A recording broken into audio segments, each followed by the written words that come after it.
ఓం నమో భగవతే వాసుదేవాయ. ఆత్మబంధువులందరికీ నమస్కారం. శ్రీమద్ ఆంధ్ర భాగవతం 8వ భాగంలోకి వచ్చాం. 8వ భాగంలో ఏముందో మనం తెలుసుకుందాం. భగవంతుని అన్ని అవతారాలు గొప్పవే. అందున కృష్ణావతారం చాలా గొప్ప అవతారం. కృష్ణస్తు భగవాన్ స్వయం. అందుకే భాగవతానికి జయ అని వింత అయిన పేరుందంట. అందుకని భాగవతం చెబితే నారాయణం నమస్కృత్యం నరం చైవ నరోత్తమం దేవీం సరస్వతీం వ్యాసం తతో జయముదీరయేత్ అంటూ ఉంటారు. నరనారాయణులు కూడా నారదుని అవతారం తర్వాత వచ్చిన అవతార పురుషులు. అందుకని ఈ నరనారాయణ అవతారంలో స్వామి ఆవిర్భవించినప్పుడు లోకానికి అంతటికీ తపస్సు అంటే ఎలా ఉంటుందో, మంత్రోపదేశం అంటే ఎలా ఉంటుందో చూపించారు మహానుభావులు. అటువంటి అవతార సంపత్తి కలిగిన ఈశ్వరుడు ఏ అవతారంలో ఉన్నా ధర్మ ప్రబోధం చేస్తూ ఉంటాడు. కృష్ణావతారం పరిపూర్ణమైన అవతారం. అందుకే మనం కృష్ణం వందే జగద్గురుం అంటాం. జగత్తుకే గురువైన కృష్ణుడికి నమస్కరిస్తే అజ్ఞానం పోతుంది. ఇక్కడే రక్షిస్తాడు. కృష్ణుడిని నమ్ముకున్న వాడికి రక్షణ కలగకపోవటం అనేది ఉండదు, అజ్ఞానం పోకపోవటం అన్నది ఉండదు. ఆయన గురువై అజ్ఞానాన్ని పోగొడతాడు, ఈశ్వరుడై మీ కష్టాన్ని పోగొడతాడు, తండ్రిలాగా మిమ్మల్ని కాపాడుతాడు, తల్లిలాగా మిమ్మల్ని ఆదుకుంటాడు. ఇన్ని చెయ్యగలిగినటువంటి అవతారమే పరిపూర్ణమైన కృష్ణావతారం. కృష్ణావతారానికి సంబంధించిన ఒక విశేషాన్ని మీకు చెబుతాను, వినండి అంటున్నారు సూతుల వారు శౌనకాది మహర్షులతో. అశ్వత్థామ పరాభవము. పూర్వకాలంలో కురుక్షేత్ర యుద్ధం అంతా అయిపోయిన తర్వాత ఆ కురుక్షేత్ర యుద్ధ భూమిలో ఇంకా శిబిరాల్లో అందరూ పడుకొని నిద్రపోతున్నారు. పాండవులు కూడా ఉప పాండవులతో కలిసి నిద్రపోతున్నారు. ద్రౌపదీదేవి నిద్రపోతోంది, కుంతీదేవి నిద్రపోతోంది. కౌరవులు అందరూ మరణించారు. భీముడి చేత తొడలు విరగొట్టబడిన దుర్యోధనుడు యుద్ధభూమిలో ఒక చోట కుప్ప కూలిపోయి మరణం కోసమని ఎదురు చూస్తూ ఉన్నాడు. ఈ సమయంలో అశ్వత్థామకి ఆగ్రహం వచ్చింది. దుర్యోధనుని సైన్యానికి అంతటికీ కలిగిన దుర్యోధనునికి కలిగిన ఆపద చూసి అశ్వత్థామకి విపరీతమైన బాధ, ఆవేశం కలిగి చేయరాని పని ఒకటి చేయటానికి నిశ్చయించుకున్నాడు. ఉప పాండవులను సంహరిస్తాను అన్నాడు. ఉప పాండవులు అంటే పాండవులైన ధర్మరాజ, భీమ, అర్జున, నకుల, సహదేవులకి ద్రౌపది యందు జన్మించిన కుమారులు. వారు 5. ఆ 5 కుమారులు కూడా కురుక్షేత్రంలో యుద్ధం చేశారు. యుద్ధం చేసి ఒకనాటి రాత్రి అందరూ అలసిపోయి బాగా నిద్రలో ఉన్నారు. నిద్రపోతున్న సమయంలో అశ్వత్థామ వారి శిబిరంలో ప్రవేశించి నిద్రపోతున్న ఉప పాండవుల కుత్తుకలు కోసేసి 5 చంపేశాడు. అలా చంపిన పిదప నిశ్శబ్దంగా దుర్యోధనుడి దగ్గరికి వెళ్ళి, నీ ప్రాణోత్క్రమణం జరిగే వేళ నీకొక శుభవార్త చెప్పాలని వచ్చాను. ఉప పాండవులను సంహరించాను. ఇప్పుడు ఉప పాండవులకు వంశం లేదు. పాండవుల తర్వాత ఇక బిడ్డలు లేరు. అభిమన్యుడు యుద్ధరంగంలో మరణించాడు. అందుకని ఇప్పుడు పాండవుల వంశం అంతరించిపోయింది. ఇది నేను నీకు ఇచ్చిన గొప్ప కానుక. 5 చంపేశాను అని చెప్పాడు. అయితే తెల్లవారింది. మరణించి ఉన్న కుమారులను ద్రౌపదీదేవి చూసింది. గుండెలు బాదుకొని ఏడ్చింది. ఏడుస్తుంటే అవతలి వైపు మిగిలిన యోధుడు ఇటువంటి పనిని చెయ్యగలిగిన వాడెవడో గుర్తుపట్టాడు అర్జునుడు. గుర్తుపట్టి ఒక మాట అన్నాడు. నేల మీద పడి పొర్లి గుండెలు బాదుకొని ఉప పాండవుల కోసం ఎంత ఏడుస్తున్నావు కదా ద్రౌపది. ఏ నీచుడు నీ కడుపున పుట్టిన 5 పిల్లల శిరస్సులు ఖండించాడో ఆ దుర్మార్గుని శిరస్సు ఖండించి తెచ్చి నీ పాదాల ముందు ఉంచుతాను. నీ కుడి కాలితోనో ఎడమ కాలితోనో ఆ శిరస్సును ఒక తన్ను తన్ని నీ పగ తీర్చుకో అన్నాడు. పిమ్మట అర్జునుడు కృష్ణ భగవానుని సారథిగా పెట్టుకుని అశ్వత్థామని వెంబడించాడు.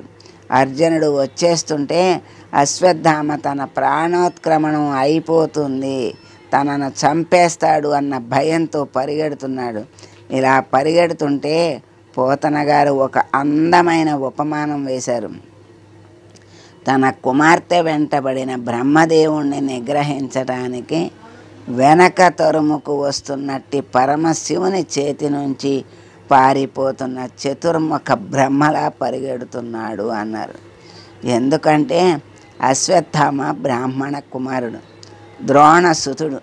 పరిగెడుతున్న దగ్గరికి అర్జునుని రథం సమీపిస్తోంది. అశ్వత్థామ ఇక పరిగెత్తలేకపోయాడు. వెనక నుంచి అర్జునుని రథం వచ్చేస్తోంది. కృష్ణుడు సారథ్యం చేస్తున్నాడు. ఈ రథమే, ఈ సారథ్యమే, ఈ కవ్వడే, ఈ సవ్యసాచి, ఈ కిరీటే, ఈ ధనంజయుడే 18 అక్షౌహిణుల సైన్యాన్ని మట్టుబెట్టాడు. కాబట్టి నన్ను చంపేస్తాడు అని ఉపసంహారం తెలియని బ్రహ్మాస్త్రాన్ని ప్రయోగించాడు. లోకమంతా చనిపోయినా పర్వాలేదు, తాను మాత్రం బ్రతికి ఉంటే చాలు అనుకున్నాడు. ఇది బ్రాహ్మణునికి ఉండకూడని బుద్ధి. అది పొగలుగక్కుతూ గొప్ప తేజస్సుతో అర్జునుడి మీదకి వస్తోంది. అర్జునుడు వెనక్కి తిరిగి కృష్ణుడు వంక చూశాడు. మహానుభావ, ఎవరు సారథ్యం చేస్తే నేను కురుక్షేత్రంలో గెలిచాను? ఏ మహానుభావుడు సంసార సముద్రం నందు పడిపోయిన వారిని ఉద్ధరించటానికి వచ్చిన దివ్యమైన నౌకయో, ఎవరి అనుగ్రహం కలగటం చేత మాయ అనబడే అవనిక తొలగిపోతుందో, ఎవరి అనుగ్రహం కలగటం చేత పామరుడైన వాడు జ్ఞానాన్ని పొంది తిరిగి జన్మ ఎత్తడో, అటువంటి నీ అనుగ్రహం వల్ల నేను ఎన్నిటినీ సాధించగలిగాను. లోకములన్నిటినీ నిండిపోయి సంక్షుభితం చేస్తున్న ఈ తేజస్సు ఏమిటో నాకు తెలియజేయవలసింది అని అడిగాడు. అడిగితే అప్పుడు కృష్ణ భగవానుడు చెప్పాడు. ఉపసంహారం తెలియకపోయినా అశ్వత్థామ బ్రహ్మాస్త్రాన్ని ప్రయోగించాడు. ఇప్పుడు ఆ బ్రహ్మాస్త్రాన్ని నిగ్రహించడానికి నీవు కూడా బ్రహ్మాస్త్రాన్ని ప్రయోగించాలి, విడిచిపెట్టు అన్నాడు. వెంటనే అర్జునుడు ఆచమనం చేసి అభిమంత్రించి కృష్ణ భగవానుడు ఉన్న రథమునకు ప్రదక్షిణ చేసి వచ్చి బ్రహ్మాస్త్రాన్ని విడిచిపెట్టాడు. ఇప్పుడు బ్రహ్మాస్త్రములు రెండు ఒకదానికొకటి ఎదురొచ్చాయి. లోకాలన్నీ తల్లడిల్లిపోయాయి. ప్రళయమే వచ్చేసిందనుకుని దేవతలు ఋషులు పరుగులు తీస్తున్నారు. లోకంలో ఉన్న ప్రాణులన్నీ కూడా ఉత్కంఠను పొందాయి. అందరూ హడలిపోతున్నారు. లోకములన్నిటినీ రక్షించే స్వభావం ఉన్న శ్రీకృష్ణ పరమాత్మను ఆ రోజు లోకం ప్రార్థించలేదు. కానీ ఆయన అన్నాడు, ధూర్తుడైన అశ్వత్థామ ప్రయోగించిన బ్రహ్మాస్త్రం మీదకి నువ్వు కూడా బ్రహ్మాస్త్రం ప్రయోగించావు. వానికి ఉపసంహారం తెలియదు. నిష్కారణముగా లోకులు బాధపడకూడదు. రెండు బ్రహ్మాస్త్రాలని ఉపసంహారం చేసేయి అన్నాడు కృష్ణ పరమాత్మ. 2 బ్రహ్మాస్త్రాలని అర్జునుడు ఉపసంహారం చేసేశాడు. అది కృష్ణ పరమాత్మ యొక్క గొప్పతనం. కృష్ణ భగవానుడు ఎలా చేశాడు ఏమిటి అనేది మనకి ఈ సంఘటన ద్వారా, అంటే మరి ఆ బ్రహ్మాస్త్రం వచ్చి అర్జునుడిని ఊరుకుంటే ప్రమాదం, అందుకని బ్రహ్మాస్త్రాన్ని వదులు అన్నాడు. తర్వాత లోకం కోసం రెండిటిని ఉపసంహారం చేయమన్నాడు. అశ్వత్థామకి ఆ ఉపసంహారం తెలియదు, వదలటమే తెలుసు. అందుకని ఈయన్ని వదిలిచ్చి రెండిటిని మరి ఉపసంహరించమని సలహా ఇచ్చి లోకాలన్నిటినీ కాపాడిన పరమాత్మ కృష్ణ పరమాత్మ. అందుకని ఆయన యొక్క శక్తి సామర్థ్యాలను, దయా కరుణ ఎంత గొప్పగా ఉంటుందో ఈ కథ ద్వారా మనకి తెలియజేశారు. అర్జునుడికి ఆయన సారథిగా ఉండి మరి నడిపించాడు కనుక ఆ విజయం, అందుకే భగవంతుడి దరి ఉంటే మరి విజయం కాక ఇంకేముంటుంది. అందుకే అర్జునుడికి విజయం లభించింది అని మనకి చెప్తూ ఉంటారు. ఇది మనకి ఈ అధ్యాయంలో చక్కని సూచన. అశ్వత్థామ చేసిన దారుణం, ఆయన పరాభవం రెండు కూడా మనకి ఈ భాగంలో 8వ భాగంలో మనకి తెలియజేశారు. సర్వం శ్రీకృష్ణార్పణమస్తు. సర్వే జనా సుఖినో భవంతు. సమస్త సన్మంగళాని భవంతు. శుభం.